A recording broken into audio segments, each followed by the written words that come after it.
Good morning.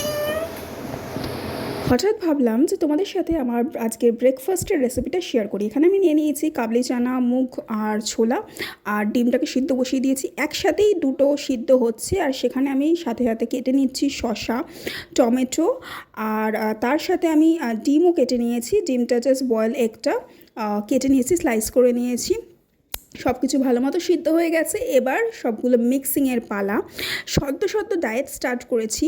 দেখো, আমার কাছে ডায়েট মানে শুধুমাত্র যে রোগা হওয়া তা না। ডায়েট মানে হলো ফিট থাকা, ভালো থাকা, সুস্থ থাকা, আর মেন্টালিও ফিট থাকা। আমি অনেককে দেখেছি ডায়েট করা মানে পেশেন্টের খাবার খাওয়া, রুগীদের খাবার খাওয়া কিন্তু নয় ডায়েট করা, যেটা আমি মনে করি।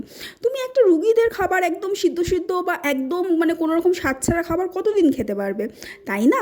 তো ডায়েটটাকে একটু টেস্টি ওয়েতে যদি করা যায়, মানে ইয়ামি ফুডও ডায়েটে খাওয়া যায়, সেটাকে ইয়ামি ওয়েতে বানাতে হবে। তো আমি আমার ফুল ফ্যামিলির জন্যই ব্রেকফাস্টে বানিয়ে নিয়েছিলাম। একটু এগটা স্লাইস করা, সেটা দিয়ে একটু গার্নিশ করে নিয়েছি।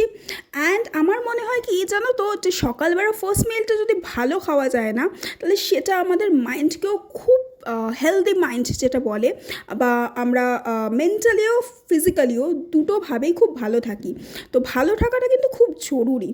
আর বুঝতেই পারছো আমার এক্সপ্রেশন দেখে, কোনো রকম ফেক এক্সপ্রেশন না, খুবই টেস্টি লাগছে খেতে, সিরিয়াসলি, অ্যান্ড হেলদিও। তোমরাও কিন্তু ডেফিনেটলি ট্রাই করতে পারো। আমার ঘরে যেই সব জিনিস অ্যাভেলেবেল ছিল আমি সেটা দিয়েই করেছি। যেমন এখানে পেঁয়াজ, গাজর, আরও অনেক কিছু অ্যাড করা যায়, আলুটাও দেওয়া যায়। যেহেতু মর্নিং ব্রেকফাস্ট, তাই পেঁয়াজটা আমি অ্যাভয়েড করেছি। আলু সিদ্ধ করার মতো সময় ছিল না, বা বলতে পারো যে ভুলেই গেছিলাম।